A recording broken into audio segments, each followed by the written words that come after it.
Srila Prabhupada ki jai. Thank you so much, Prabhuji, for joining Bhakti Sangha conference call. Hare Krishna. Hare Krishna Bhagavati Vasudha Mataji, Dandavat Pranam, all glories to Srila Prabhupada, all glories to Guru Maharajas, and all glories to the assembled devotees. This is Tiffany in Pennsylvania. Hare Krishna. Hare Krishna, Tiffany Mataji, Dandavat Pranam, Srila Prabhupada ki jai. Thank you so much, Mataji, for joining Bhakti Sangha conference call. Hare Krishna.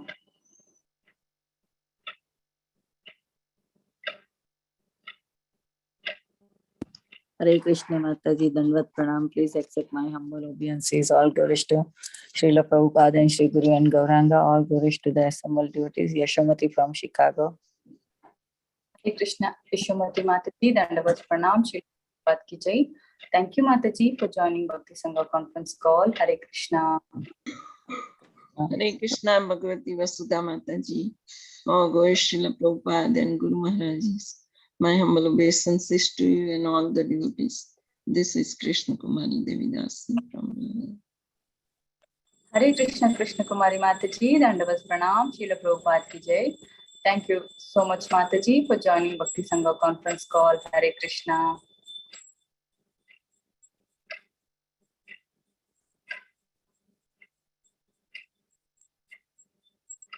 Hare Krishna. Is there anyone who would like to introduce on the call? Hare Krishna Bhagavati Vasudha Mataji, please accept my humble obeisances. All glories to Srila Prabhupada and all the assembled devotees. This is Indulekha Karna Devidasi from Lincoln. Hare Krishna, Indulekha Karna Dandavat Pranam, Srila Prabhupada ki jai. Thank you, Mataji, for joining Bhakti Sangha conference call. Hare Krishna. Hare Krishna Bhagavati Vasudha Mataji, please accept my humble obeisances. All glories to Srila Prabhupada, all glories to Guru Maharaj, and all glories to assembled devotees. This is Radha from Baltimore. Hare Krishna, Radha Mataji, Dandavat Pranam, Srila Prabhupada ki jai. Thank you, Mataji, for joining Bhakti Sangha conference call. Hare Krishna. Hare Krishna Bhagavati Vasudha Mataji, please accept my humble obeisances. Prabhupada ki jai, Guru and Gauranga ki jai, and all the assembled devotees.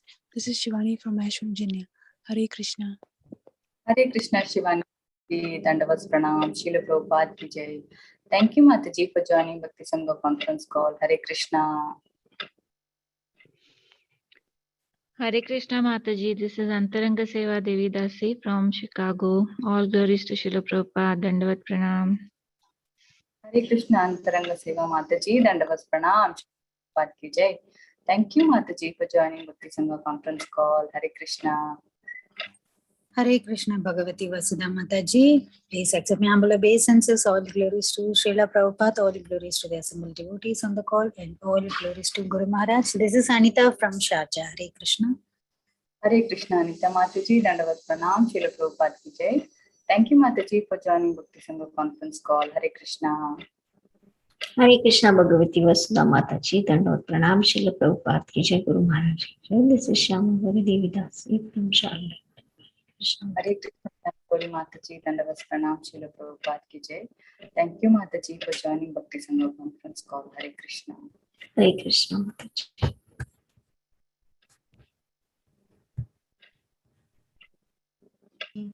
Srila Prabhupada ki jai. This is Sushmita from Mississauga. Okay, I welcome all of you once again. Thank you everyone for joining today's Srimad Bhagavatam class. And let us move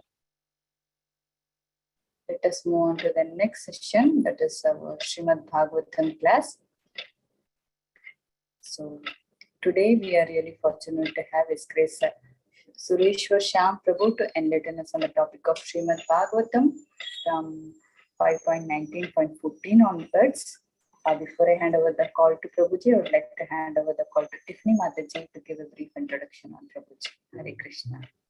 Hare Krishna Mataji. Hare Krishna, dear devotees. Please accept my humble obeisances. All glories to Srila Prabhupada. So today we're so fortunate to have His Grace Sureswar Shyam Prabhuji. He is the disciple of His Holiness Bhakti Charu Swami Maharaj. Prabhuji conducts Bhakti Vriksha in Charlotte, North Carolina, and he enthusiastically does book distribution to help spread the wisdom and glories of Bhakti to others. His Grace Sureswar Shyam Prabhu is a board member of ISKCON Charlotte and in charge of all finances. He manages book purchases and book distribution in Charlotte. He is a very enthusiastic and humble worker, always taking the lead in organizing Bhakti events in Charlotte. It's impossible to have a Bhakti event in Charlotte without initial preparation and planning by Prabhuji. He visits the D-Land, Florida ashram regularly and is working hard to fulfill the vision of his Guru Maharaj, His Holiness Bhakti Charu Swami Maharaj. Prabhuji has started many outreach programs, reading programs, and Bhagavad Gita classes in Charlotte as well. He's a regular attendee of Bhakti Sangha Japa group who asks meaningful questions and takes many notes. He has often been our last-minute speaker, and we are very grateful for his service. Hare Krishna. Hare Krishna. Thank you, Mataji. Hare Krishna, Prabhuji. Thank you so much for giving your valuable time and association in this conference call. We are really fortunate to hear from you today, Prabhuji. Thank you so much. You can take over the call. Hare Krishna. Hare Krishna, Mataji. Dandavat Pranam. All glories to Srila Prabhupada and Guru Maharaj. Yeah, thank you for giving me this opportunity so that I could think and prepare for Bhagavatam verse. And it has been, very enlightening series of verses, descriptions by many speakers. It's so blockbuster classes on the glories of Bhagavatam and the Supreme Lord. So we will get started. Can you hear me, Mataji? Yes, Prabhuji. Yes, okay. So we'll start with prayers. Om Ajnana Timirandasya Jnananjana Shalakaya Chakshurul Militam Yena Tasmai Shri Gurave Namaha Shri Chaitanya Manobhistam Sthapitam Yena Bhutale Swayam Rupa Kada Mayam Dadati Swapadantikam Vandeham Shri Guru Shri Yuta Padakamalam Shri Gurun Vaishnavamscha Shri Rupam Sagrajatam Sahagana Raghunatan Vitantam Sajivam Sadvaitam Savadutam Parijana Sahitam Krishna Chaitanya Devam Shri Radha Krishna Padan Sahagana Lalita Shri Vishakan Vitamscha He Krishna Karuna Sindhu Dina Bandho Jagatpate Gopesha Gopika Kanta Radha Kanta Namostute Tapta Kanchana Gaurangi Radhe Vrindavaneshwari Vrishabhanu Sute Devi Pranamami Hari Priye Vancha Kalpa Tarubhyascha Kripa Sindhubhya Evacha Patitanam Pavanebhyo Vaishnavebhyo Namo Namaha Shri Krishna Chaitanya Prabhu Nityananda Shri Advaita Gadadhara Shri Vasadi Gaura Bhakta Vrunda Hare Krishna Krishna Krishna Hare Hare Hare Rama Rama Rama Hare Hare Hare Krishna Krishna Krishna Hare Hare Hare Rama Rama Rama Hare Hare Hare Krishna Krishna Krishna Hare Hare Hare Rama Rama Hare Hare Hare Krishna. So thank you all for joining. Today we will be discussing from Srimad Bhagavatam 5th canto 19th chapter 14th verse. So I'll just share my screen and we will recite one verse from Chaitanya Charitamrita and then get started. So here. Okay. So we will discuss this verse. Always I try to recollect or recite this verse. So this is Antya Leela first verse. Pangum langayate shailam mukham avartayet shrutim yat kripatam tam aham vande Shri Krishna Chaitanya Ishwaram. Pangum langayate shailam mukham avartayet shrutim yat kripatam tam aham vande Shri Krishna Chaitanya Ishwaram. So the translation, I offer my respectful obeisances to Shri Krishna Chaitanya Mahaprabhu. By whose mercy, even a lame man can cross over a mountain and a dumb man recite Vedic literature. So here we are seeing, Pangum Langayate Shailam. Even Pangum is lame man, Langayate Shailam. Shailam is mountain. He can cross over a mountain. And then Mukham, a dumb person, Avartayet Shrutim. He can recite this the mantras, even if he is dumb, right? So these are figuratively saying even a difficult tasks, for a lame man to cross a mountain is huge task, and then for a dumb person to recite, he can't recite. But these things are also possible, and most of us are not in that kind of state, right? But we are in some kind of difficulty. So we are in this material world, which is a difficult place itself for us to cross over this place. Yat kripa tam aham vande. So we need the blessings of whom? Krishna Chaitanyam Ishwaram. He is the supreme. Krishna Chaitanyam is the supreme personality of Godhead. So with that, praying to the mercy of Lord Sri Chaitanya Mahaprabhu and Nityananda Prabhu. So we will start our discussion today. So we are here on the 14th verse.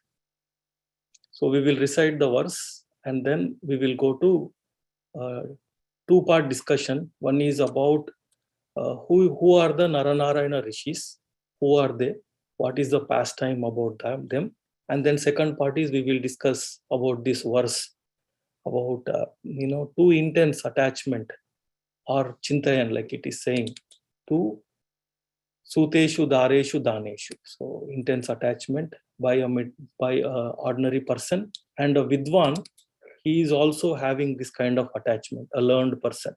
So we will see those two aspects in this verse. So we will recite the verse and then get into the discussion. Yataihi kamushmika kamalampata suteshu dareshu dhaneshu chintayan sanketa vidvan kukulera tyayad yastasya yantaha shema eva kevalam.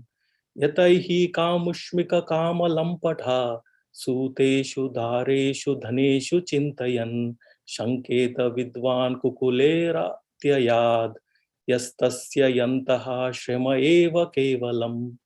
So shrema eva kevalam, right?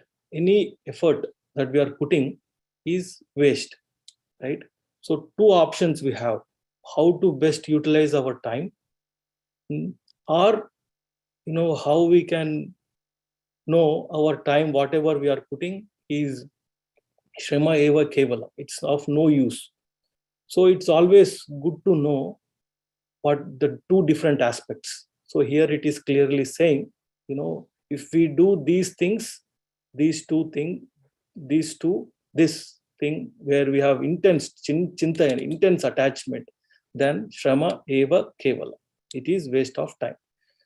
So synonyms: yata as aihika in the present life, amushmika in the expected future, kama lampataha a person who is very attached to lusty desires for bodily enjoyment, suteshu children, dareshu wife, dhaneshu wealth, chintayan thinking about, sanketha is afraid, vidwan a person advanced in spiritual knowledge, ku kalevara of this body which is full of stool and urine, atyayat because of loss, yaha anyone, tasya his, yataha endures, shramaha a waste of time and energy, eva certainly, kevalam only. So translation and purport by His Divine Grace A.C. Bhaktivedanta Swami Srila Prabhupada ki jai. Materialists are generally very attached to their present bodily comforts and to the bodily comforts they expect in future. Therefore, they are always absorbed in thoughts of their wives, children, and wealth, and are afraid of giving up their bodies, which are full of stool and urine. If a person engaged in Krishna consciousness, however, is also afraid of giving up his body, what is the use of his having labored to study the Shastras? It was simply a waste of time. Purport. So at the time of death, a materialist thinks of his wife and children. He is absorbed in thinking of how they will live and who will take care of them after he leaves. Consequently, he is never prepared to give up his body. Rather, he wants to continue to live in his body to serve his society, family, friends, and so on. Therefore, by practicing the mystic yoga system, one must become detached from the bodily relationships. If despite practicing Bhakti Yoga and studying all the Vedic literature, one is afraid of giving up his bad body, which is a cause of all suffering, what is the use of his attempts to advance in spiritual life? The secret of success in practicing yoga is to become free from bodily attachments. Srila Narottam Das Thakur says, Deha smriti nahi yara samsara bandhana kahana tara. One whose practice has freed him from the anxieties of bodily needs is no longer in conditional life. Such a person is freed from conditional bondage. A person in Krishna consciousness must fully discharge his devotional duties without material attachment. Then his liberation is guaranteed. So here we are seeing two aspects of two personalities, a materialist and a vidwan. A learned person, we can say, or a person in Krishna consciousness also, who is still attached to the, you can say too attached, not attached, too attached. We have to be attached to do our aspects, right? So we are attached, but we are not too attached or too much ingrained or always thinking about same aspect, right? So, and then here is saying, even if we are Krishna consciousness and we have the same chintayan, same process as the materialist, then there is no transformation for us, right? There is no change with this knowledge that we have acquired. So then it is simply a waste of time. So it is giving us a caution that how to, make sure we are progressing, we are perfecting ourselves. So I'll just go to my presentation. We will see, like I said, two-part series, and we should be able to complete in next 40-45 minutes. Two-part series. So first we will discuss about the Naranarayana Rishis, So then we will discuss about, go a little bit detail into the verse. So here today in Srimad Bhagavatam, we are in 5th canto, 19th chapter and 14th verse. Chapter entitled A Description of the Island of Jambudvipa. So here we saw in the previous chapter, 18th chapter, different personalities are offering prayers in the 9 islands of Jambudvipa. Right? That's what we are discussing about. Jambudvipa is one of the islands, the Sundar Island, which has 9 portions called Varshas. Varsha is the land between kind of mountains. So we are very fortunate to see how devotees of the Lord are offering prayers, their mind, their prayers, and giving us a way how we can come out of our material attachment. At the same time, material attachment doesn't mean that we don't do our responsibility. I'll just read a quote from Subodhini. So here Prabhuji is saying in Bhagavad Pravaha, responsibility should not lead to undue attachment.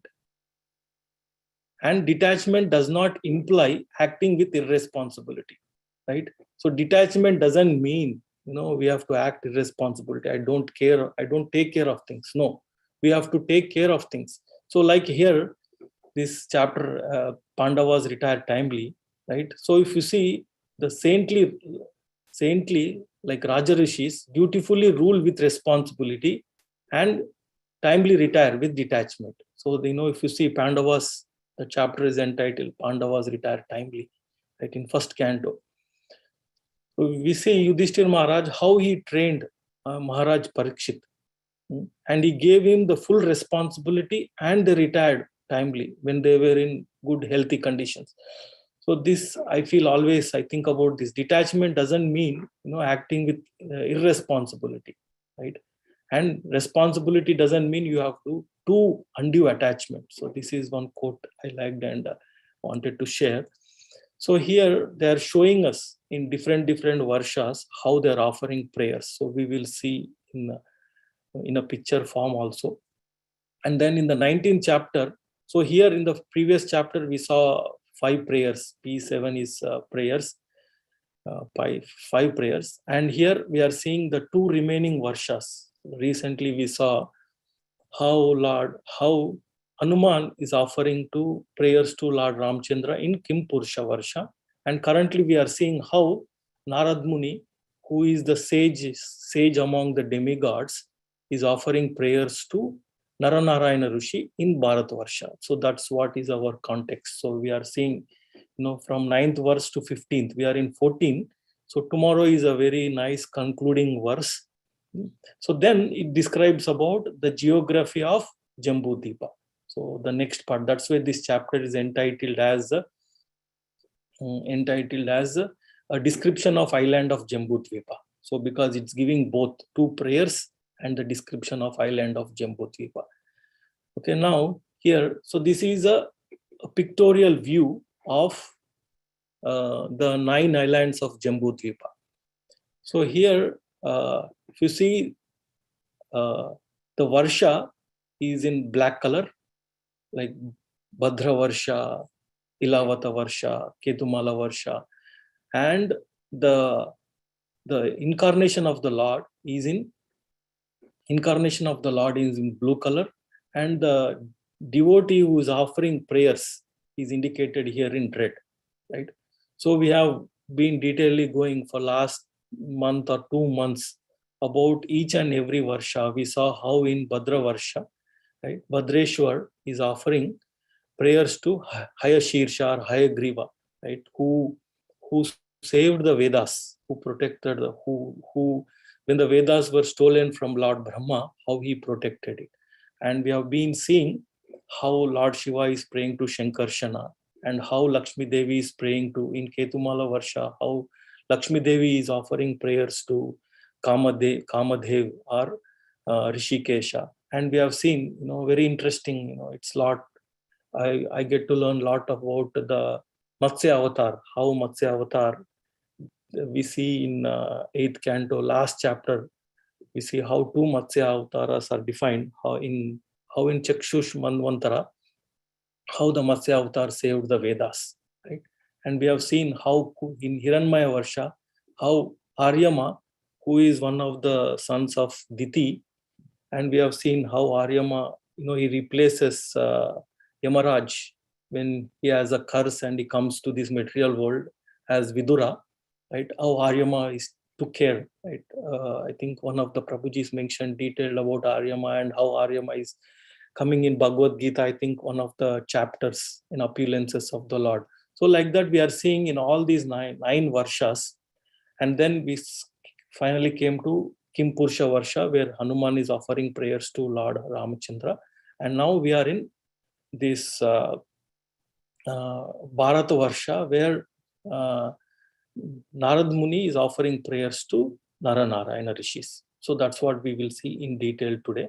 And in Srimad Bhagavatam, so it's all interconnected, So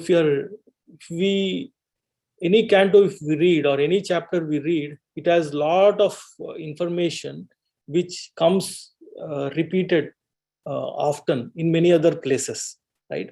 But it gives much more information, right? So we see in first canto, 3rd chapter, right? Krishna is the source of all incarnations. So in that also, in the 4th incarnation, the Lord became Nara and Narayana, the twin sons of the wife of King Dharma. Right? Thus, he undertook severe exemplary penances to control the senses. So Nara and Narayana are 2 personalities and they are twins.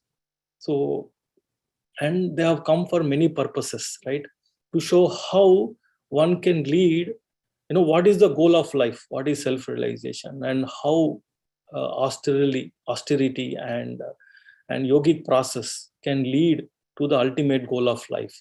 So, and then here we see some more information is given about same personalities. In the second canto of Srimad Bhagavatam, 7th chapter, we see, to exhibit his personal way of austerity and penance, he appeared in twin forms. So sometimes it is referred as plural, sometimes it is referred as singular also.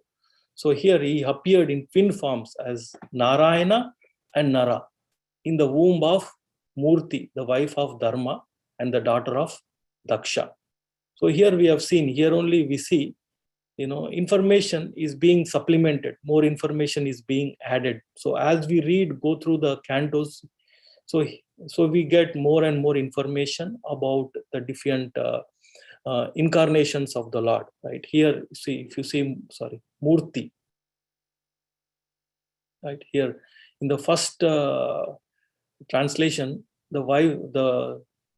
it's just saying the wife of King Dharma. But here we see who is the wife of King Dharma. So it's saying here Murti, in the womb of Murti, the wife of Dharma and the daughter of Daksha, the celestial beauties. So that's what we are seeing. So more and more information is given about the incarnation, and it appears in many other places in Srimad Bhagavatam. In 11th canto also, when Maushara Leela, about the disappearance of the Yadu dynasty, happens, Vasudev gets a little bit confused, or he gets a little bit panic, and maybe for our benefit only, right? Then he has a discussion with Narad Muni, right? This in 11th canto, first 4 or 5 chapters, we see how Narad Muni, he quotes the discussion that happened between Navayogendras and Maharaj Nimi. Right? In that part, there are many questions asked by Maharaj Nimi, and each of the 9 sons of Rishabdev. So those are the 9 sons of Rishabdev, are called Navayogendras, also called Kavi, Havi, Prabuddha, Pipilayana, Avihotra, Drumila, Chamasa, and Karabhajan. Right? These are the 9 sons of Rishabdev. And Drumila, we see here in one of the chapters, one question is, Maharaj Nimi asks about the different incarnations of the Lord. So here also we see Narayana Rishi, who is perfectly peaceful and is best of the sages, was born as the son of Dharma, and his wife Murti, the daughter of Daksha. Right? Narayana Rishi taught the devotional service of the Lord, by which material work ceases, and he perfectly practiced this knowledge. So he's showing here in Narayana incarnation also, he's showing with an example how to get cease from material activities, how to get liberation, how to go to the platform of Brahma Bhuta platform, but still keep doing our prescribed duties, and transition slowly to constitutional duties also. Okay, and then many times here in 10th canto, 69th chapter, we see that Lord Krishna is addressed here in this way. So sometimes, depending on the context, the Lord is being addressed with different names. So here we see, highlighted in red, Lord Krishna, who is himself the original sage, Narayana, the friend of Nara. So here also we see, how Krishna is being addressed as Narayana, the friend of Nara. Right? So, and then now we'll go to next one. Here in 11th canto also, there's one complete chapter about how Markandeya Rishi is offering prayers to Narayana Rishis. So, I just may have quoted 3 or 4, but it's coming in, plenty of places. So it's good to know, about this avatara in detail. So that's why I just took 2 pictures from Srimad Bhagavatam. Just wanted to show you, here it's just we saw how Markandeya Rishi is offering prayers to Narayana Rishi.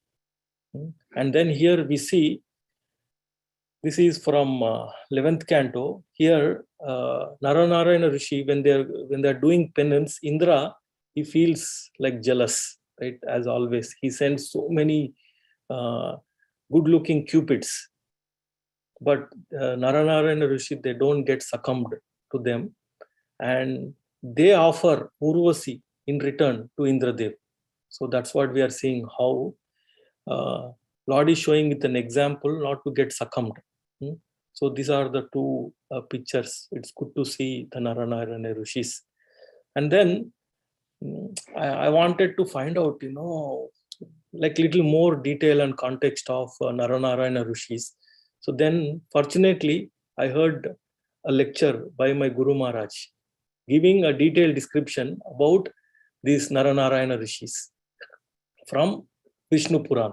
So here we in Bhagavatam, we did not have that context, like what was they appeared in Satya Yuga. So just a high level summary about Naranarayana Rishis. Yeah. So there is a demon called Sahasra Kavacha. So most of you may be familiar about this pastime. So I heard that 20-30 minutes lecture, and I just summarized a few points here so that even I can speak through and follow. So there is this demon called Sahasra Kavacha, and he was a king called, so his other name was Dambodbhava. Dambo means we know pride. So he is born out of pride, right? So much pride he has. So that's what he is saying. Sahasra Kavacha was a demoniac king who wreaked havoc in the three worlds. So what, as usual, right? What the demons do, they create havoc and they want everything for themselves. And here, the Sahasra Kavacha, he performed austerity for thousands of years and he prayed to sun god. So then when he prayed to sun god was very pleased with his austerities, and he wanted, and this Dambodbhava wanted a boon that like all we have seen in case of Hiranyakashipu, something very on similar lines. So he wanted to become immortal, right? But Suryadev says, even I am not, and I can't give this boon. It is beyond my capacity I can give. Then he devises a plan that he says, give me 1,000 armors, and so he devised such a very intricate plan actually it is. So he wants 1,000 armors, and to remove one armor, one person should have meditated for 1,000 years. And if after that person will die after he removes my one armor. So basically it is an impossible feat, right, to defeat this Sahasra Kavacha. So this is how he got, right? So Sahasra means 1,000, right? So he has this 1,000 armors.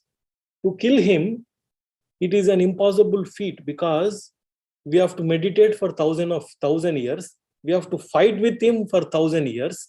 And after 1,000 years, that personality will die. So this is the boon that he got from Suryadev. Now, to kill this demon, now Lord Krishna or Vishnu took the form of this Nara and Narayana. And they reside in Badrikashram, and they are always meditating, doing this austerity, tapasya. So now this Sahasra Kavacha, he is creating havoc in the three planetary systems. And once he comes to Badrikashram also, and he is trying to disturb these Naranarayana sages. Then what happened is Nara goes and has a conversation with him, and the conversation doesn't go well. So he Sahasra Kavacha and Nara decided to fight. Then they fight. So Nara fights for 1,000 years. He removes one armor. He dies. Then Narayana comes. He revives Nara with this mantra, Mitra Sanjeevani mantra, and then Nara goes for meditation, and Narayana is fighting with Sahasra Kavacha. Like that, they keep fighting. And one what is this? Achintya. One inconceivable thing is Narayana, after removing the Kavacha, he also falls down. Then Nara comes and wakes him up. So just it was given, Maharaj was saying, to honor the boon given by Surya Dev, so then they have to do this way, right? So some inconceivable pastime here. And like that, Narayana do that for 999 times. Sorry, 999 times, 999 times. So one kaucha is left. Now this, he knows, this Dambodhava knows that, these sages can remove my other kaucha also. Then he runs to sun god and he prays to sun god. And then sun god and Naranarayana Rishi have a conversation. Please, he says, please, I have given him shelter. Please protect my devotee. So in that conversation, then in the next life, right, after that happened in Satya Yuga, now in other Yuga, so we see that's way Naranarayana were born, Krishna himself advents, right? And Krishna and Arjuna come. And then this Sahasra Kaucha was born as Karna. So that's what we see in Mahabharata. He is born with one Kavacha. And just I will read this paragraph. In Dwapar Yuga, an Amsha of Lord Surya and Dambodhava was born as Karna with Kavacha. It is probably why Karna was said to have a split personality. Karna was a very, very generous person. At the same time, he was having some demoniac mentality also. Because with the Amsha of Surya Dev, he has that good propensity. And then with Dambodhava, he is, this split personality. So in this other Yuga, he is born as Karna, and then Naranarayana Rishi appears as Krishna and Arjuna. And then Indradev, we all know from Mahabharata that Indra, he comes as a Brahmana and takes away the other Kaucha.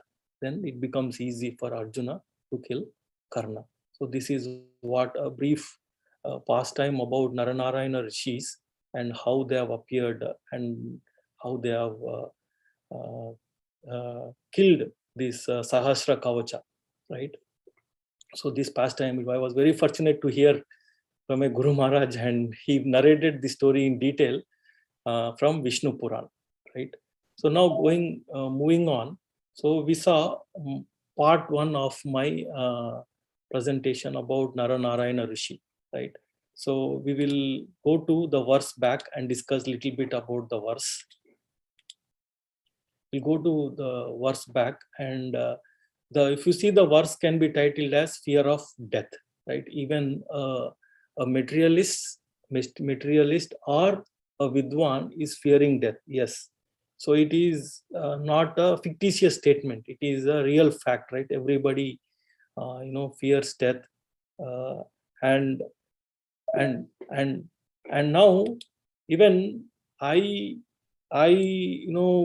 don't have that realization because it comes only once. We don't have much experience to see it multiple times in same lifetime. But with adhering to the lotus feet of the Supreme Lord, we can become like a shell in a coconut, right? So that's what we can see. So we'll go back to the verse. I will exit the screen. And now going back to the verse, right? So here it's saying, Etaihi kamushmika kama lampataha suteshu dareshu daneshu chintayan sanketa vidwan kukale varatyayad yastasya yantaha shema eva kevalam. So like we have seen this people, like this materialist, like Prabhupada is saying, they are too attached to bodily comforts in current condition, in future condition also, right? So their chintan is thinking is always about suteshu, dhareshu, and dhaneshu. There could be many things, but in highlight, these are all 3 things. But even as a devotees, yes, we do think. It's not that we don't think, right? But we think in such a way, like I said, right, we are not too overly attached yes, we will do our best. But we recognize that there are many other factors also, right? And thinking in that way, we act. That way, it will be relieved. We will be relieved. Yes, I have done, do our best, leave the rest, right? That's some quotation they say, right? And then now here we are seeing this word, ku kalevara. So this word kalevara we see in Bhagavad Gita also, in this verse, I think 8.6, right?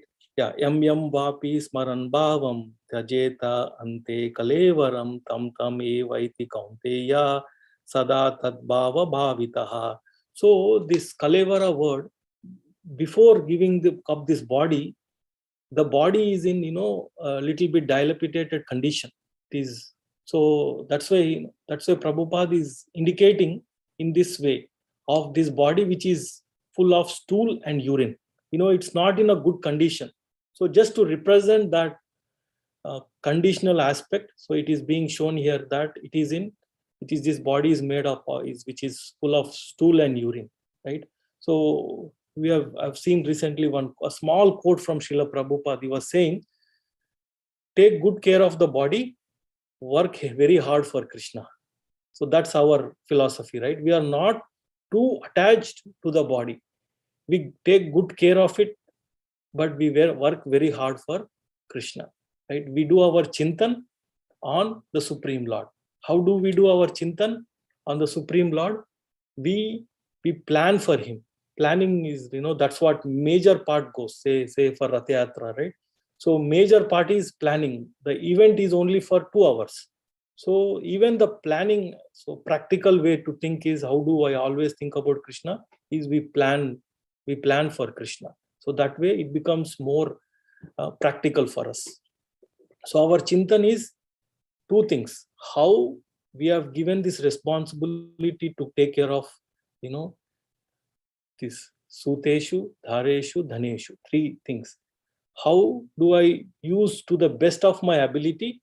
But at the same time, if something wrong or unexpected happens, that is our strength, the spiritual strength. How do we can deal with it, right? So that's the difference between materialist and a spiritualist, right? And then here is giving the contrast, how spiritualist also sometimes, we are not in that mood of, too attached to the body. Even this Vidwan, Prabhupada is translating a person advanced in spiritual knowledge. So like here we can think about a porter, right, carrying the huge load and just standing. So what is the use of that person carrying such a load, right? He can just put it down or walk. So these materialists are like that. They are carrying that huge, we are knowing this knowledge and just standing it. That's also is of no use. We are wasting our energy. Like Prabhupada is saying, Shrama means waste of time and energy. So we are wasting our energy. So better thing is how can we utilize? How to utilize is, we have seen in the previous verse how Brahmaji is praying, how Narad Muni quotes how Brahmaji, let's go here, he's quoting Lord Brahma and saying how the yogis attach their mind to the lotus feet of the Lord, right? So lotus feet of the Lord indicates service. So to do the service, we do planning. So that's how we are attached to the lotus feet of the Lord. So they become completely detached from giving up the body by placing it on the lotus feet of the Lord, right? So if we, in Ishopanishad, I think second verse only, Prabhupada writes, right, how to acquire knowledge, right? In that aspect, he says, a person may go around and find out, is man mortal or immortal, right? If he find out, so he can see few personalities and say, okay, man is mortal, right? So we know that statement. No matter what we do, we are mortal. We have to live it. So we think that way and best use of the bad bargain, right? Bad bargain is it's made of what? Stool and urine, but we make best use of it by engaging our energy and time in Krishna's service. So I just would like to quote 4 verses from Sri Isha Upanishad, and then we can end the class here. So recently we were reading Isha Upanishad, and these first 4 verses give a similar theme, a line, right? So before I go there, so here we are seeing that even a materialist and a vidwan, a learned person, is bound, right?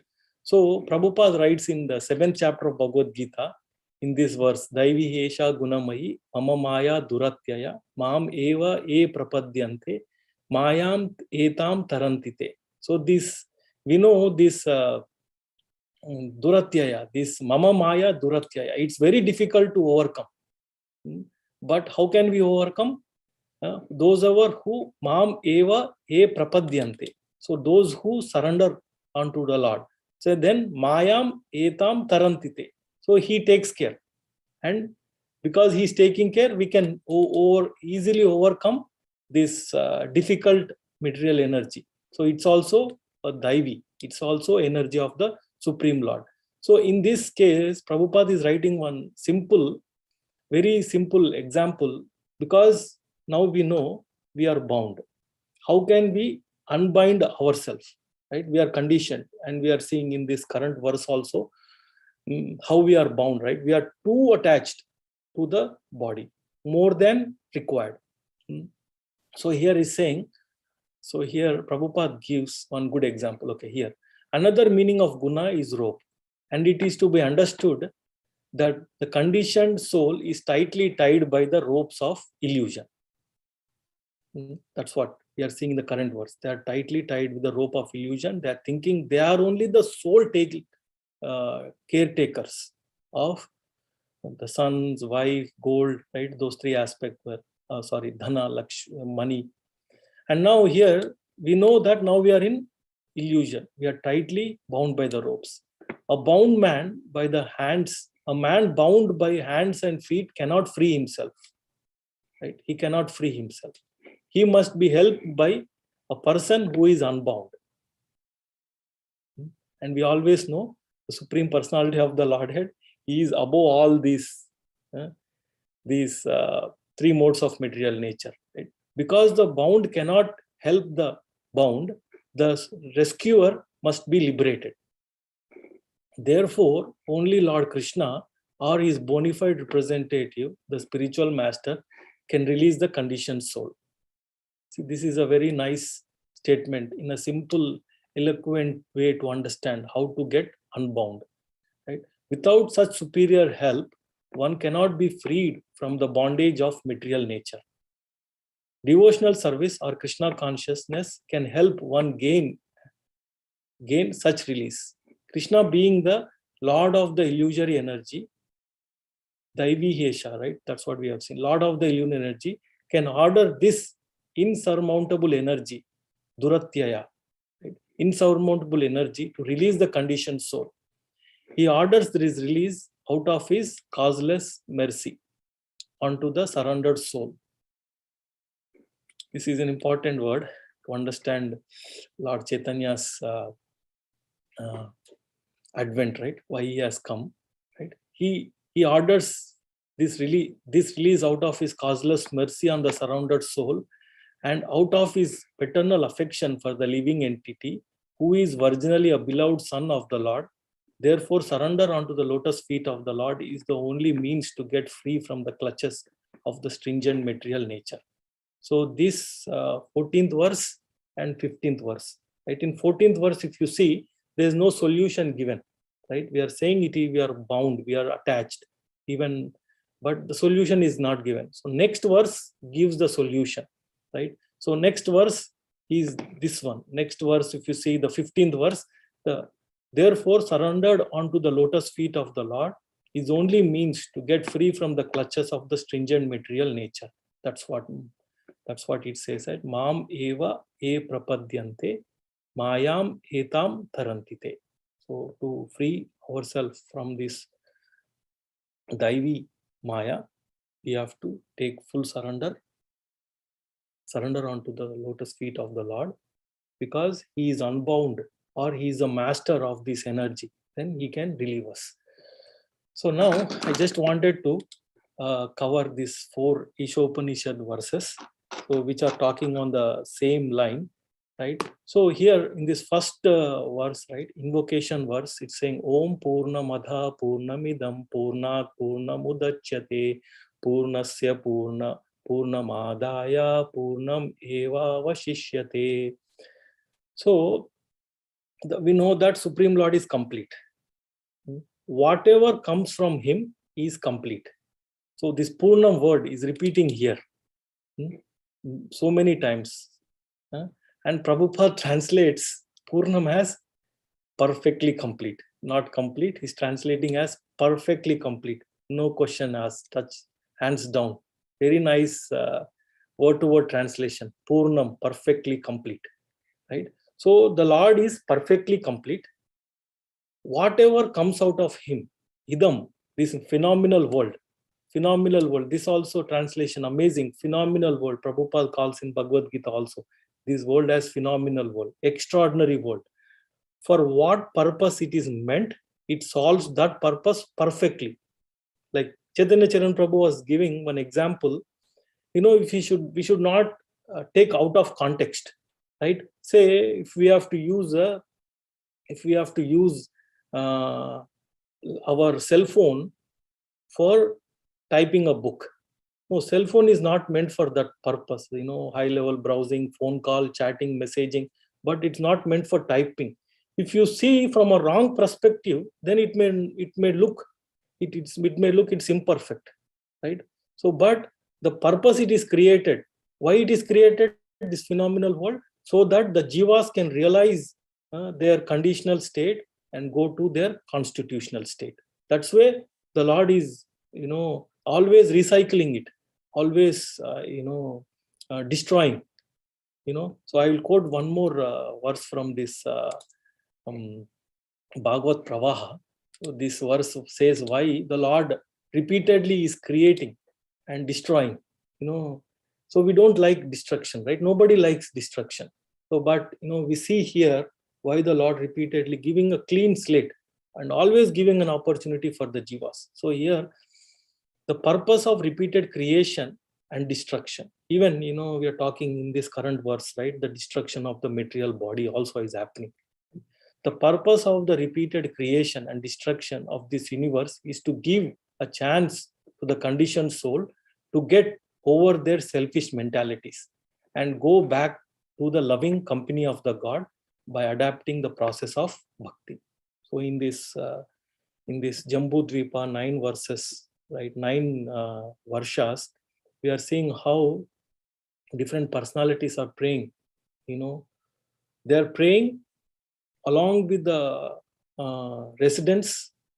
Like here we see along Narad Muni, along with the Sarvani Manu, right, who is the next Manu, right? They are all together praying to Naranarayana Rishi so that they can get that strength and remove our conditional state. So this is, this creation and destruction is repeatedly happening to give the chance to the conditioned souls to get over their selfish mentalities and go back to the loving company of God by adapting the process of bhakti.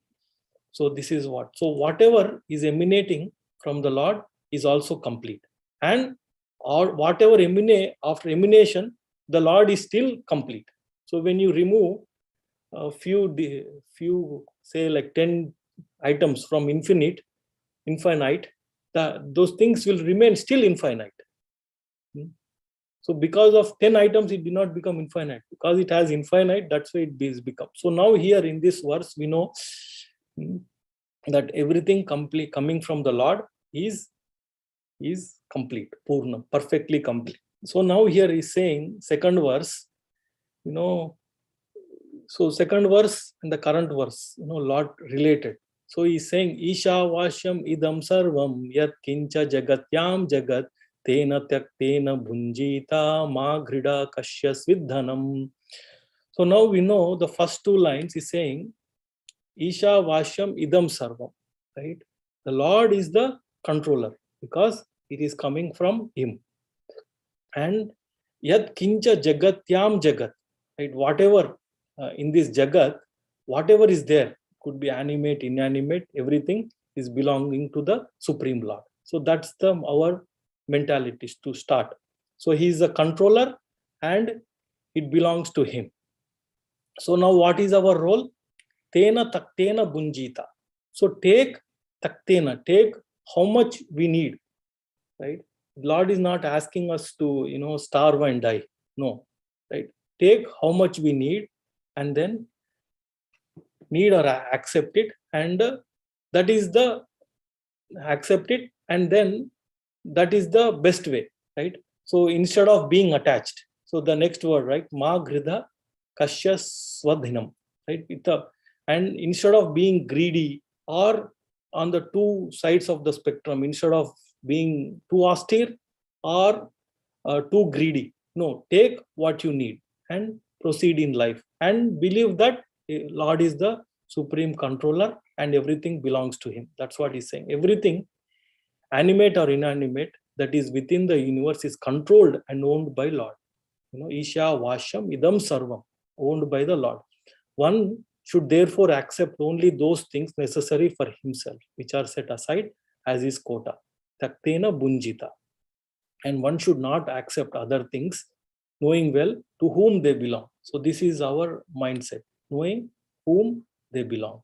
Right? They belong to the Supreme Lord. So these are the two verses. And the next two verses, it says that, so if we follow this mindset, what happens? If we don't follow, what happens? We see in the third mantra.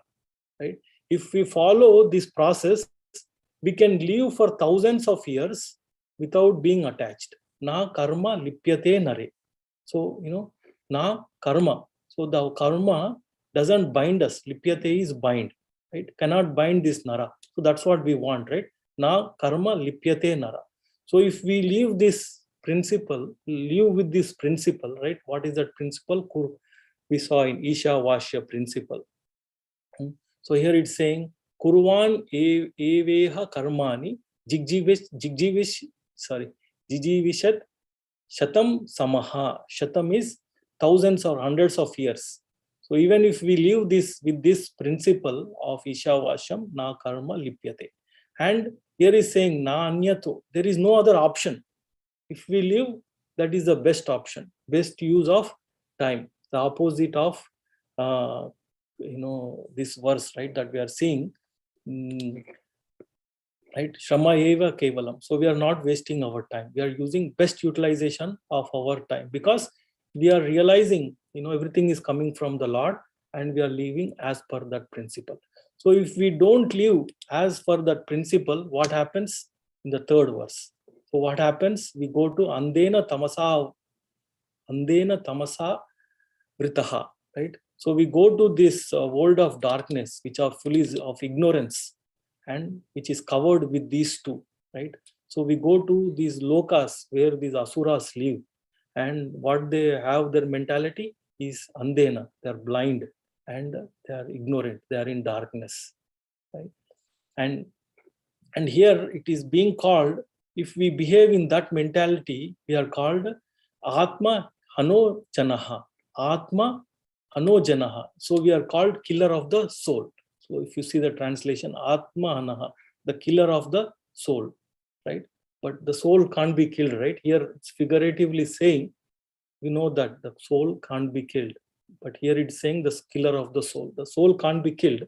So figuratively saying, the person is degrading himself, is not utilizing his capability and is going into the darkness. So asurya nama te loka andena tamasa vritaha tamaste pretya bigachanti eke chatma hano janaha. So what's happening at the time of death? Pretya is after death. So that's what we are seeing right in our current verse. So what's happening? He enters into this planet. Abhi gachanti. He gets what he is getting. He's going into this Asurya Lokas, and that's why he's called the killer of the soul. So here, going back to our 14th verse, which is giving a problem statement of Chintayan, or a materialistic Chintayan, and a spiritualist who is not utilizing what he has learned, right? This is also our 10th offense. So the 10th offense is not to have complete faith in chanting of the holy name and to maintain material attachments, even after understanding so many instructions on this matter, right? This is the 10th offense also for a Vidwan, to maintain, so intense, greedy, material attachments.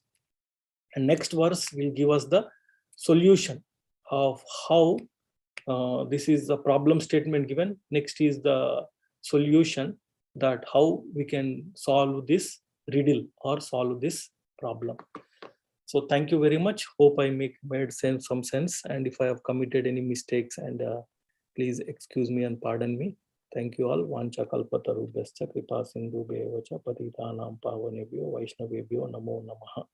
Ananta Koti Vaishnav Vrindi ki jai. Thank you. So if there are any questions or comments, we can.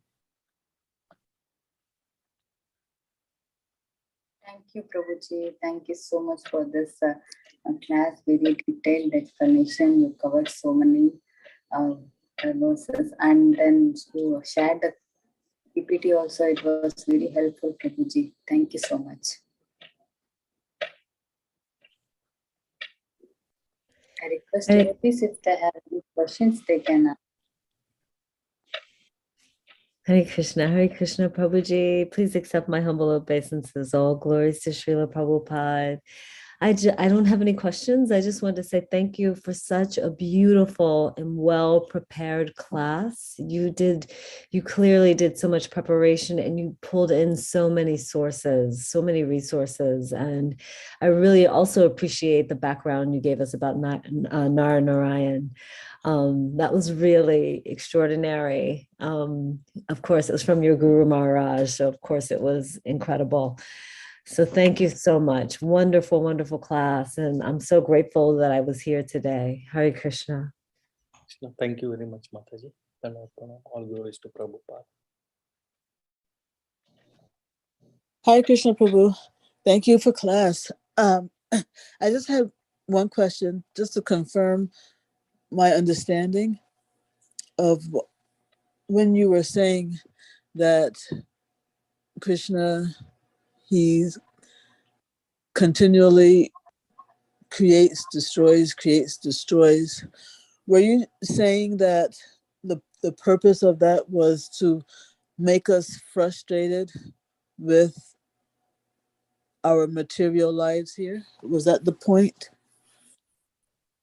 Yeah, or we can say realize, right? So, sometimes if we are frustrated also, we may not realize the real goal. So basically we can say realize our real goal, Mataji. So that's why he's giving us this opportunity and creating this, like he has translated as idam, phenomenal world, right? He's giving us this phenomenal world which is perfectly complete.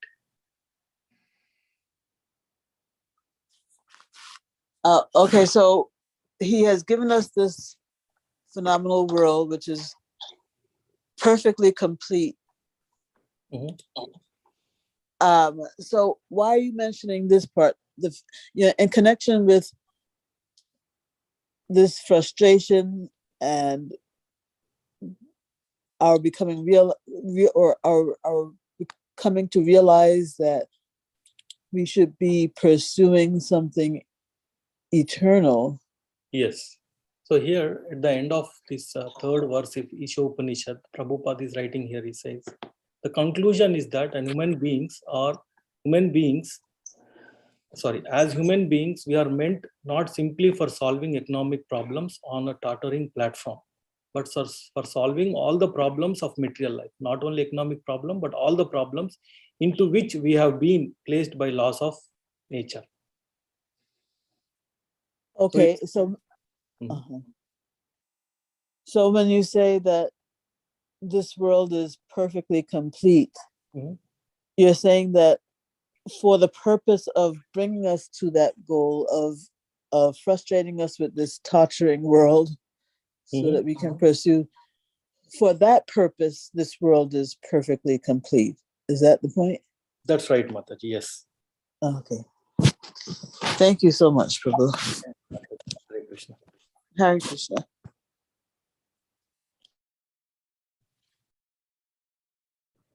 I think, Mataji, if no questions, then we can move on to the next part, Mataji. So for Padmasakhi Mataji to present. Yes, Prabhu, sure. Yeah, there are no hand raised, so we will thank Prabhuji. Hare Krishna, Prabhuji. Dandavad Pranam, Gosht Srila Prabhupada. Thank you so much, Prabhuji, for the wonderful class. Thank you, Mataji. Thank you so much for giving so many, your study is so much, Prabhuji. We can see from your class how much you are studying every day. And it's not just for the class. You are always in Srimad Bhagavatam and Chaitanya Charitamrita. Always you are studying. So we are so grateful to you, Prabhuji. Thank you so much. Thank you, Mataji. All the blessings and from hearing, every day. So giving us so many contexts from all the Vedic literature. So thank you, Mataji. Hare Krishna. Thank you, Prabhuji. Hare Krishna. Thank you once again, Prabhuji, for this detailed class. So if you're okay, we will end the call here, Prabhuji. Hare Krishna, Prabhuji. Thank you so much, Prabhuji, for such a wonderful class with beautiful pastimes and presentations. Thank you so much. Hare Krishna. Hare Krishna.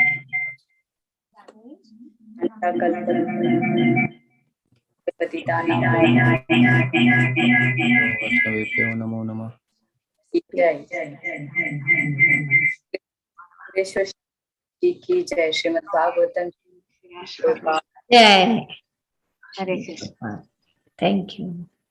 Thank you, Prabhuji. Hare Krishna. So now we will have our Prabhuji. Hare Krishna. Koti Gaura Mandal Parikrama by Her Grace Padmasakhi Mataji. Mataji, are you there? Yes, Mataji. Coming. Please take over, Mataji.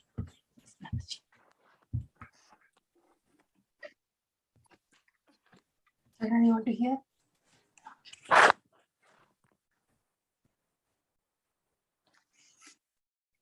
Hare Krishna. Thank you all for staying back. I know, I think there is a long gap in our parikrama, but we will try to resume. I'll just share my screen first. Yeah.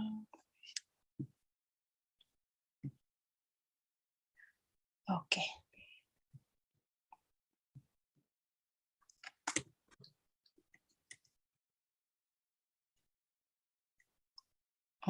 We stopped here. Okay.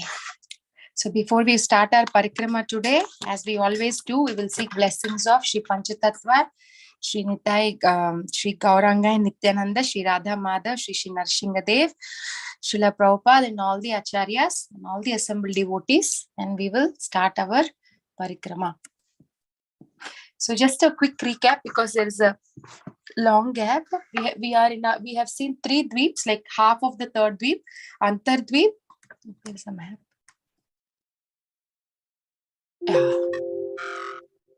So we have started our parikrama here, Antardweep. So Antardweep represents Atma Nivedanam. Then we came to Simantadweep. Simantadweep shows Shravanam. Then Godrumadweep, I think Kirtanam. Yes, Kirtanam. And then today we will also see Madhyadweep. So in Antardweep, we have seen Yoga Peeth. The main place was Yoga Peeth, then Chaitanya Mat. Then in Simantadweep, we have seen Parvati and Gauranga Mahaprabhu's temple, and also Lord Jagannath, the Rajapur Jagannath temple, and also Chandkazi Samadhi. We have seen that, and also Neelambar Chakravarti's house where Madan Gopal deity was there. We have seen all that. And then we came to Godrumadweep. And Godrumadvip, we saw where Surabhi cow is eternally staying, like cow staying under a tree on this island. So we have seen that pastime of why it is called. Then we have seen Surabhi Kunj, where Bhakti Vinod Thakur was staying here before he moved to his house, Vananda Sukaja Kunja. I always get confused. Yeah, then we have seen his house. We have seen the pastime of Markandeya Rishi. And Swananda Sukada Kunja. So we have seen his house. Then we have seen Suvarna Vihar. If you remember the pastime of the king, where Gauranga Mahaprabhu came in his dream and he was wondering who is that Suvarna Varna, who is that golden complexion personality. So we have stopped here, and that King Suvarna Sen, he came as Buddhimantakan in Chaitanya Mahaprabhu's Leela, and Buddhimantakan lived in Navadvip, and he was a very rich person, and he was the one who arranged the marriage ceremony of Vishnu Priya, the daughter of Sanatana Mishra. And he also constantly accompanied the Lord during the kirtans in Chandrasekhar Acharya's house. He's the uncle of Chaitanya Mahaprabhu. So in his house, he was always there, and he would always bring all the decorations and do the settings. And he also would go to Jagannath Puri and visit Chaitanya Mahaprabhu when Mahaprabhu was in Puri. So that ends about Suvarna Vihar. So in Kodrumadvip, today we will go further and see the other place called So it's Amragat. It is mentioned also in this pastime in Adi Leela Chaitanya Charitamrita. Yes. So one day when the Lord was performing this Sankirtan, all the devotees were very tired, were very fatigued, they're hungry, and then they sat down. So Chaitanya Mahaprabhu, understanding that they're very hungry, so what will he do? He will plant a mango seed, and from that mango seed comes a huge mango tree. It didn't take years to grow, but it grew immediately.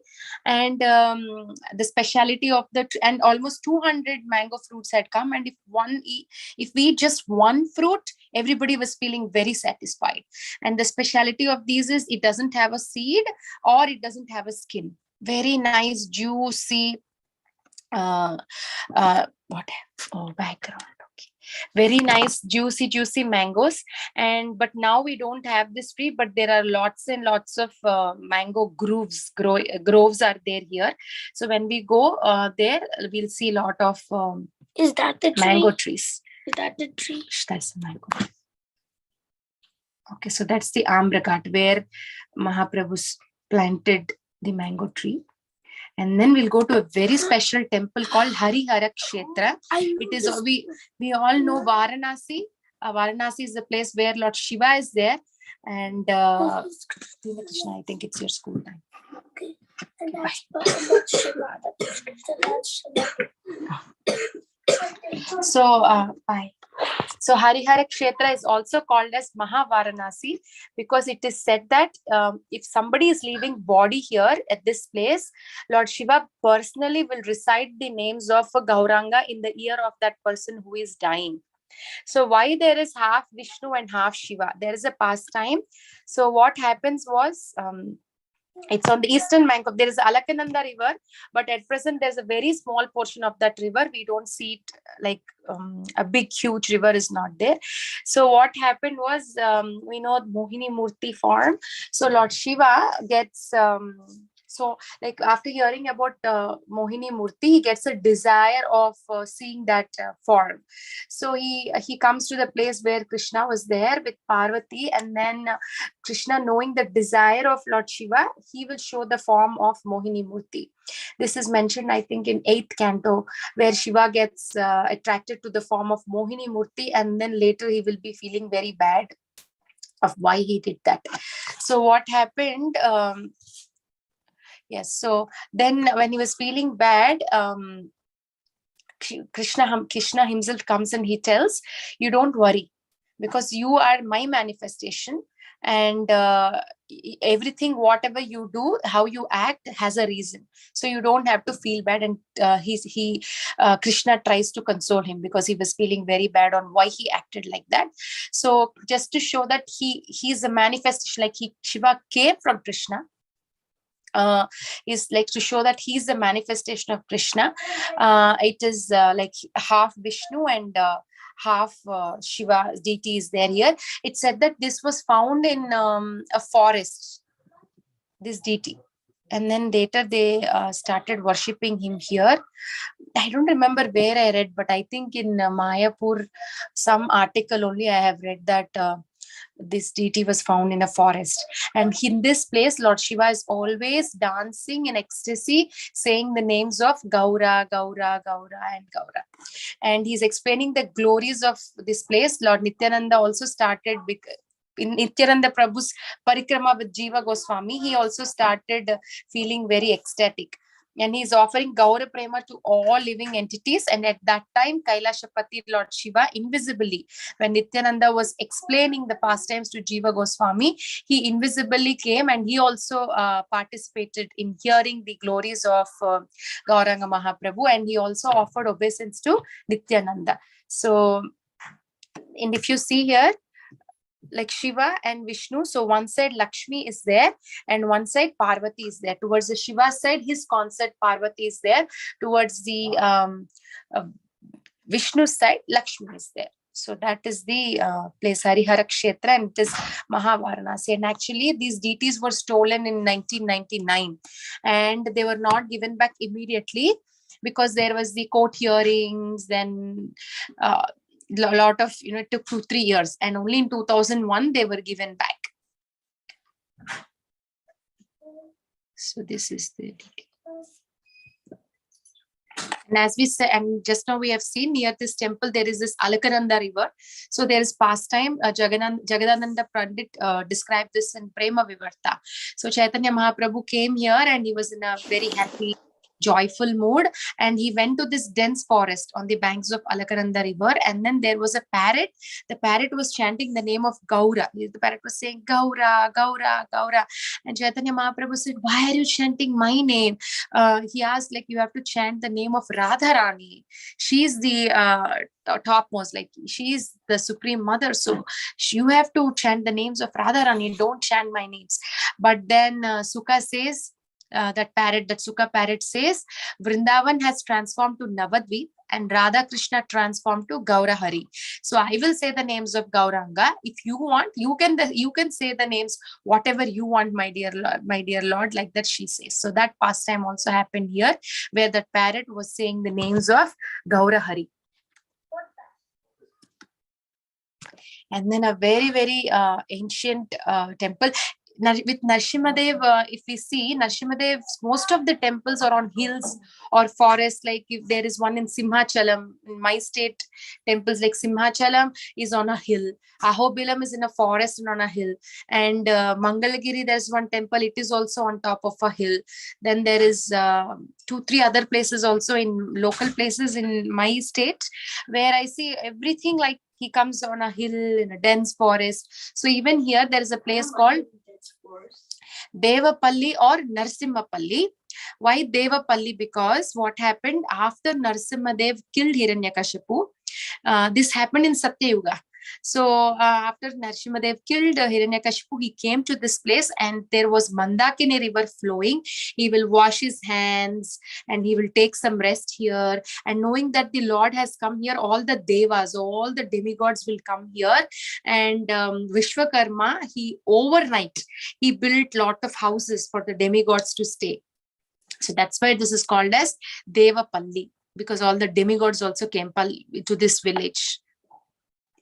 This is the deity of that Narasimhadev. And this is Hiranyakashipu. I don't know who made it. And then we will come to a place called Gauradaha. It is equivalent to Kaliyadaman pastime, like Kaliyadaha place, Kaliyagat in Vrindavan. So this is also equivalent to that place. This is also described in Jagadananda Pandit's Prema Vivarta. So very beautiful pastime.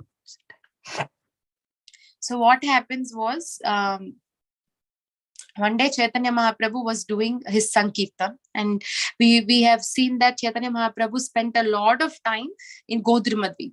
Amongst all the other dweeps, he was present here for a longer time.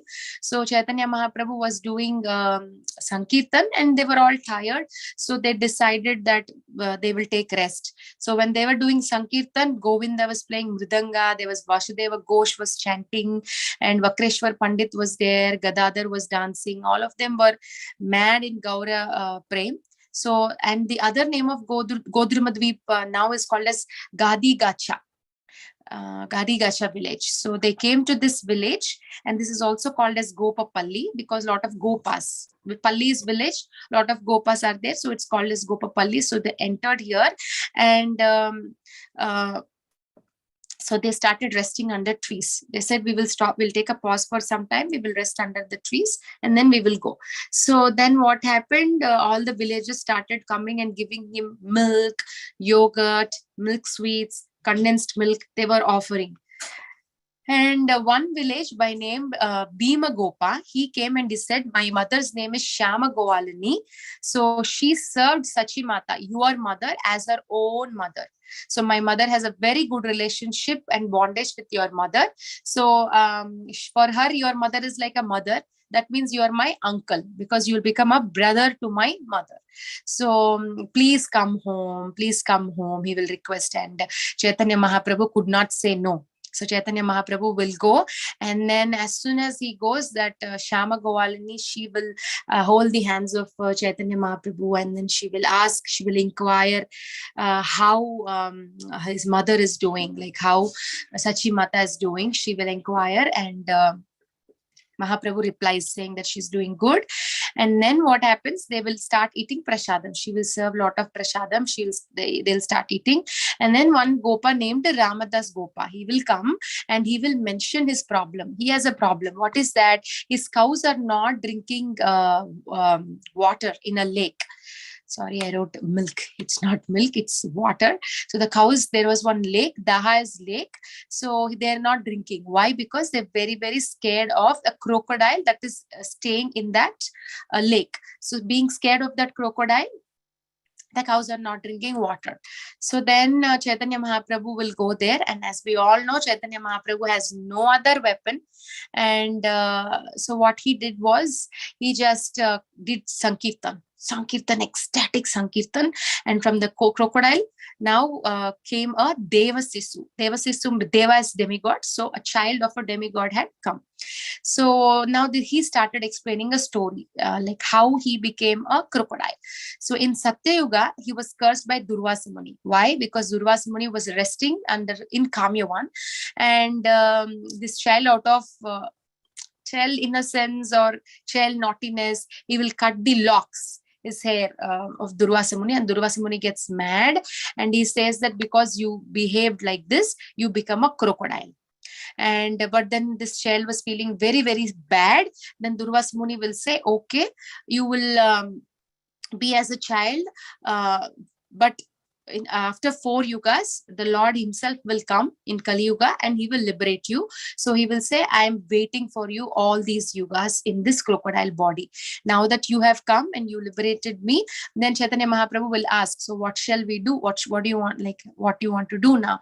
And that Deva Sisu will express a desire that he wants to go back and see his parents and stay with them in the heavenly planets. So the crocodile will leave, the Deva Sisu will leave.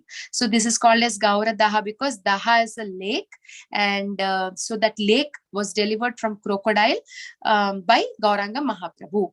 So the prayer here will be, may the Lord deliver the demon crocodiles in our heart and give us Krishna Prema, because there are a lot of demoniac crocodiles even in our heart.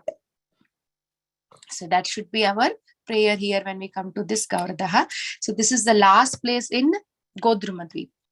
So this morning I was hearing one lecture, and in that they were saying there are 4 types of devotees, Dhamvasis. You must all be knowing. The first one was who are taking birth in the Dham.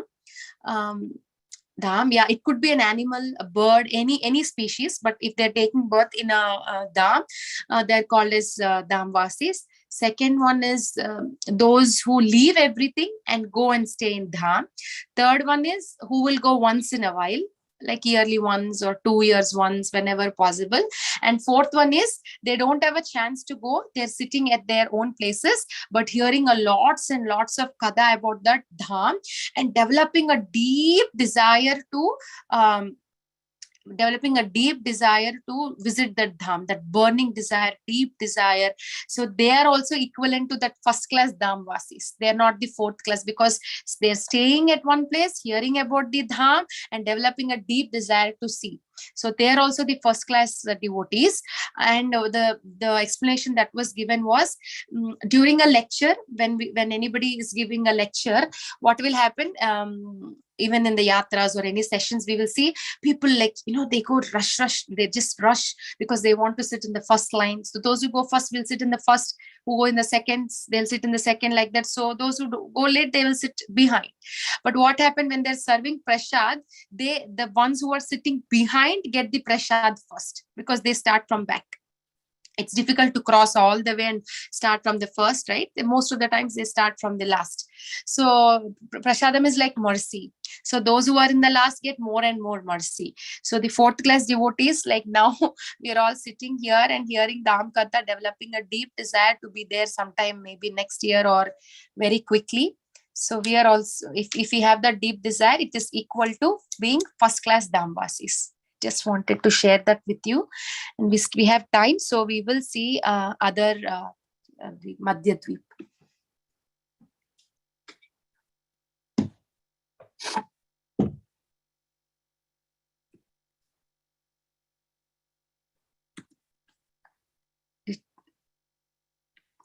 It didn't change in my screen. Can you see this new Madhyadvip? It's showing Madhyadvip?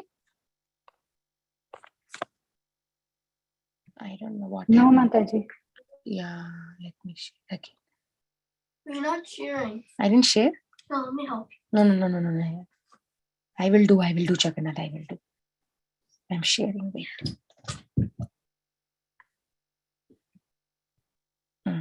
Now it shows.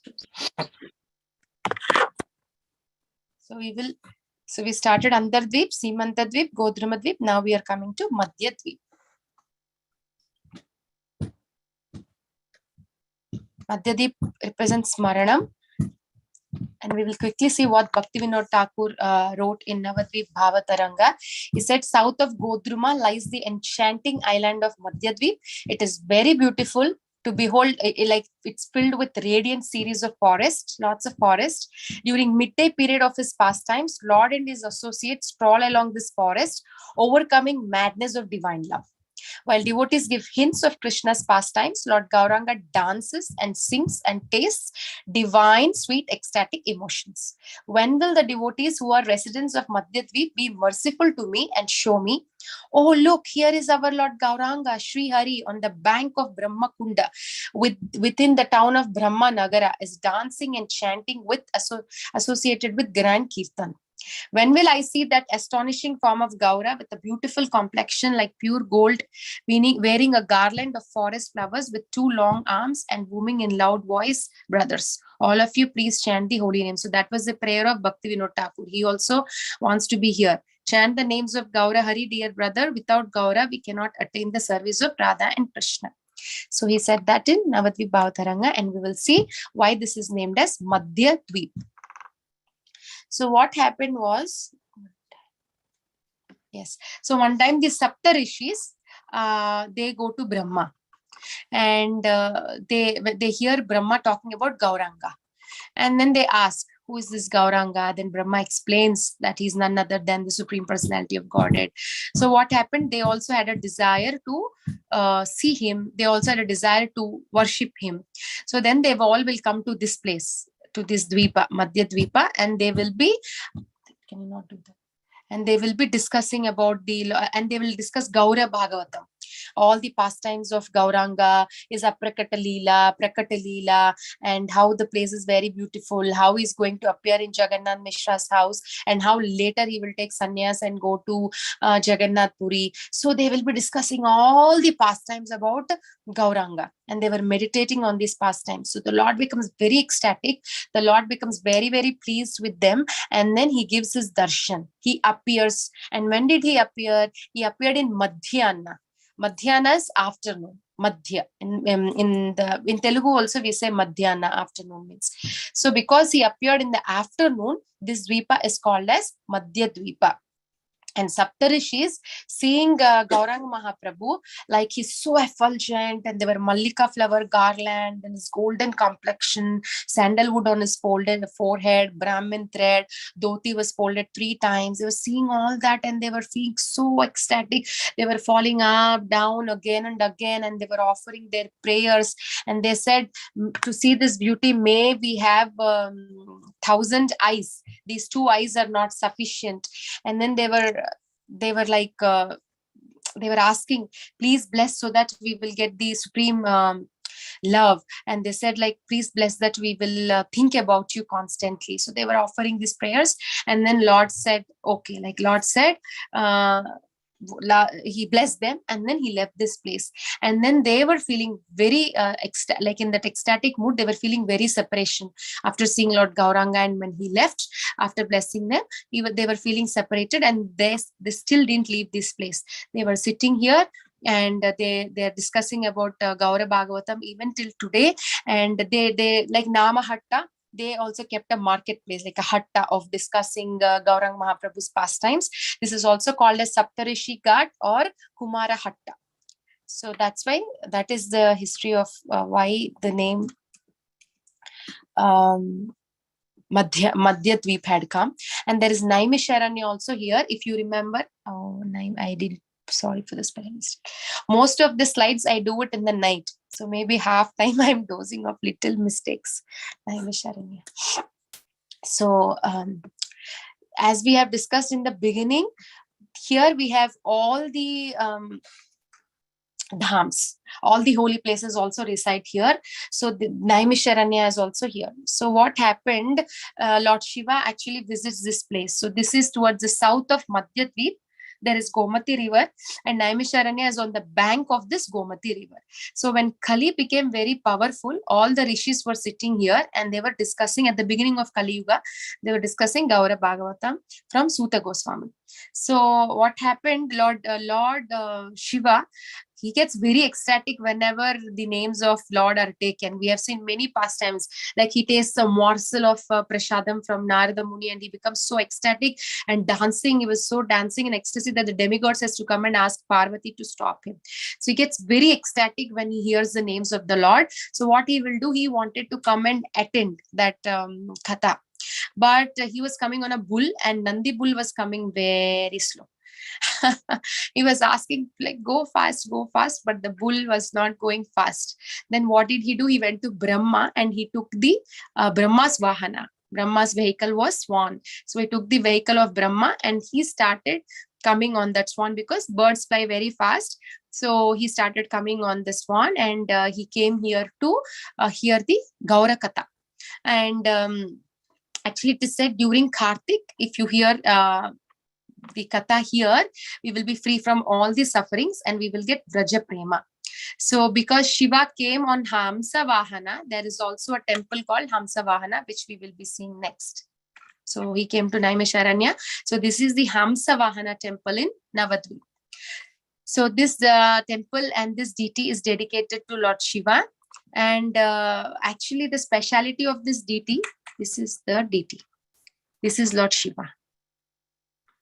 He's Lord Shiva. So what happens was, this deity actually only 3 days in a year they will bring out him inside. The deity used to be in Gomati river, placed in water. But now they brought him back. The deity is now inside the temple only because it was stolen. Then they felt it. Some Muslims stole, thinking that they can sell and make money. But They found it later. Then they thought it's not safe. From then on, they started keeping him inside, but otherwise he's always in water. Why he is in water? Because he's always very hot. Because he has a burning desire for Krishna, his katha.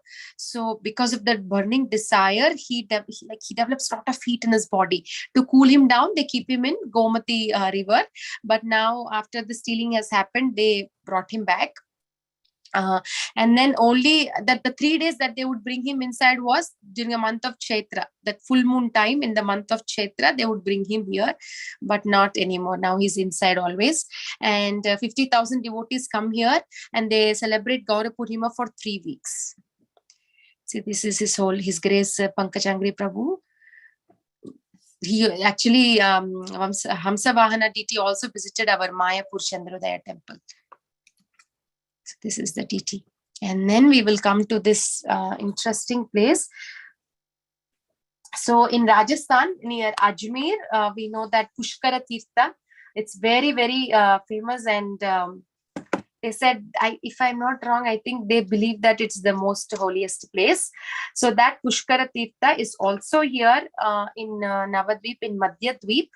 That place is called Brahmana Pushkara or Brahmanapura. So we'll see a brief history of the Pushkara Tirtha in Rajasthan. So, and then we will come back to this, because I think most of us don't know about Pushkara Tirtha. So what happened was, one time Lord Brahma, he wanted to have a place on earth that is exclusively dedicated to him. So what he does, he takes a lotus flower and he takes 3 petals. And he just, throws like that just to see where the 3 petals are landing. So the first petal landed here at Pushkara Tirtha, and so he chose this place. He'll come here, and the 3 places is called like Jeshta as the first, Madhya as the second, Kanishta as the last. So Jeshta Pushkara, Madhya Pushkara, Kanishta Pushkara, 3 different places. I don't remember the other 2 holy places where it fell. Maybe I will tell you next island. The other 2 are also holy places, the other 2 petals. I don't remember. But yes, so the first petal fell here. It's Pushkara Tirtha. Then it's called Pushkara because Kara is hand, Pushpa is flower.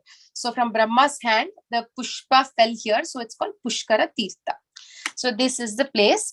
And in Mahabharata, Bhishma, actually the grandfather of Pandavas, he describes the glories of many tirthas, and he says that the sage Pulatsya Muni, he mentions Pushkara Tirtha first. It's the first amongst all the tirthas. He says that Pushkara is the famous throughout the universe, and that anyone who goes there becomes as exalted as Lord Brahma.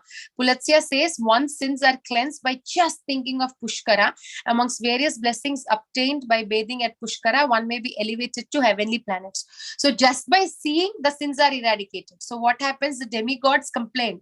So if this is made so easy, like if the people can just think and get free from their sins, they become very lazy.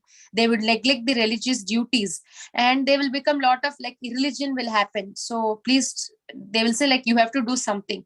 So then they made little bit changes, alterations, and they said, okay, the boon of elevation to the heaven or getting free from sins will happen when we bathe at Pushkara would be only on the last 5 days of Kartik. Only if one who is bathing on the last 5 days of Kartik, thinking, bathing, coming to this place, then they will be elevated to heavenly planets, or they will also get freed from the sins. So here what happened was Lord Brahma was performing a sacrifice. He said in Padma Puran, and he went to this place and he was doing a sacrifice, and in that sacrifice, in that yagya, his wife has to be there with him. So he will send Narada Muni, I think, but Narada Muni to bring his wife Parvati, but sorry, Saraswati, I'm so sorry. Thank you. So Saraswati, but Saraswati got little late, but the yagya time has started. So they have to start. They cannot do any changes or waiting. So according to astrological calculations, it was the time to start the yagya, and Saraswati didn't come.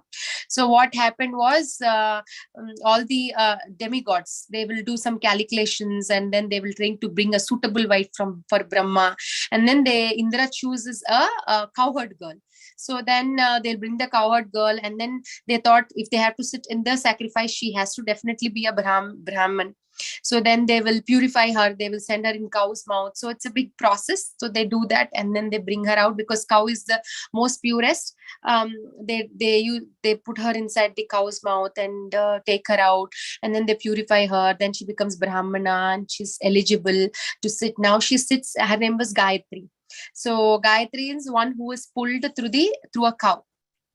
So then she sits in the yajna. Then Saraswati comes, and when Saraswati comes, she sees and she gets very angry, and she curses. She says that nobody will worship you, like you will not have any specific like that's why we don't see any Brahma temple anywhere.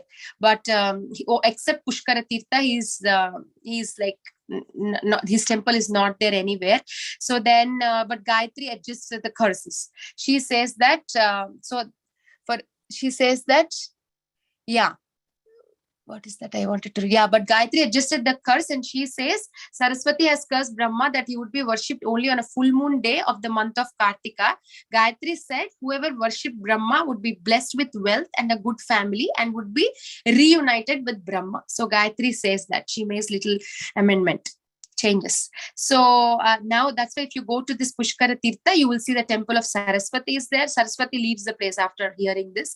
So Saraswati temple is there, Gayatri temple is there, and Saraswati in this Pushkara Tirtha, she flows in 5 branches like Saraswati, Supapra, Chandra, Kanaka, and Nanda. 5 branches, but now to our ordinary eyes, it's said that we cannot see those 5 branches, but actually the 5 branches are still there. So that is the brief history of Pushkara Tirtha in Rajasthan. And they celebrate Camel Festival every year for, I think it's a very big festival for 5 days in the month of Kartik. They do that. So, yes. So now how we'll see the story, how it is there in Navadvip, Madhyadvip. So in Satyuga, there was one Brahmana called Divadisa Brahmana. So he left his family and he traveled. He wanted to see the holy places. So he kept on traveling. On the way, he came to Navadvip, and some voice told him that stay here. He instructed. So he stayed there. He built a kutir, and he was doing his bhajan, and he became old. Then he developed a desire to see Pushkara Tirtha, and he began to cry. That time, then also he developed and he started crying. And then Pushkara Raja, like he's the king, like he's Pushkara Tirtha manifested as Pushkara Raja, and he came in front of the Brahmana, and then he will say like, see, the Pushkara Tirtha is right in front of you. See, it's here. Why are you crying? This is Pushkara Tirtha. And Divadasa had the darshan then, but immediately he'll start crying. Oh, because of me, you took trouble to come all the way from Pushkara Tirtha. You came here, and he starts crying, I troubled you, I troubled you. But Pushkara Tirtha says, no, you didn't trouble me. I am already here. I expanded from here to there in Rajasthan. I was actually here. So that's what he says. And then, so that tells us that Pushkar, like all the, we have just seen and we heard that all the holy places are here. So Pushkara Tirtha also confirmed, saying that he was here and he expanded there. So if we are here, like if we do bhajan at this place, even one night, it's equal to doing 100 nights, 100 times of bhajan, Gaura bhajan. So that is Brahmana Pushkara. Yes. So then we'll come to Uncha Hatta. So this place is non-different from Kurukshetra of Brahmavarta. So Brahmavarta is that tract where the gods, the demigods made this tract in between the river Saraswati and Drishadvati. In, like that tract in between these two rivers is called as Brahmavarta in Kurukshetra. So this is non-different from that place. I don't know much about Brahmavarta, but I heard it is a very holy place and there is a lot of mode of goodness. I don't know much about that place, but it is equal to that. And this is right next to Pushkara Tirtha. So this is the place where demigods come and then they loudly sing the glories of Gauranga Mahaprabhu and they worship him here. And they do Gaura Katha and Hatta. They have a marketplace here also, the demigods, where they keep reciting the holy names. And Unch is like height, like little bit raised. So this little bit raised place, the place is little bit in praise than the other places. So that's why it's called as Ucha Hatta. And even like 100 years of, if we do at this place one night, same like the previous place, we get the benefit of doing it for 100 years. The Gaura Katha, Gaura Bhajana, holy name. And then from here in Navadvip the Mahatmya, this is mentioned, the Lord visited a place called Mahaprayag and the Panchaveni Tirtha. He crossed Sri Ganga Devi and entered Koladvip. So from Ucha Hatta, he is going to Mahaprayag. So this is Panchaveni. So Panchaveni is Prayag, like is 3 rivers are joining, confluence of 3 rivers, but Panchaveni is 5 rivers. So there are 3 streams of Ganga, Alakananda, Mandakini, Bhagirathi, and then Yamuna and Saraswati are also meeting. So Lord Gaurahari used to come with his associates, and then they used to do bathing here, because a lot of people in Kali Yuga come, take bath, and then the Panchaveni becomes, all the sins are taken by Panchaveni. So when Gauranga Mahaprabhu bathes with his associates, basically he's removing all the sins left by the Kali Yuga people in Panchaveni. And all the rishis say that this place is incomparable to, on the 14 worlds, there is no other place than Panchaveni. Vedavyas and all the assembled rishis are saying that, and Mansi Ganga is also flowing here, and anybody who takes bath here will never take birth again in this material world. So that is Panchaveni, which is called as Mahaprayag. That is also there in Madhyadvip. So that's the last place that we are seeing in Madhyadvip today. And if you all can stay for 10 minutes back, we will see some videos of various places. And thank you all so much. Navadvip Mandala Parikrama ki jai, all the assembled devotees ki jai. Jai. Thank you so much, Padma Saki Mataji. Thank you so much, Mataji. Wonderful. Thank you, Padma Saki. Koti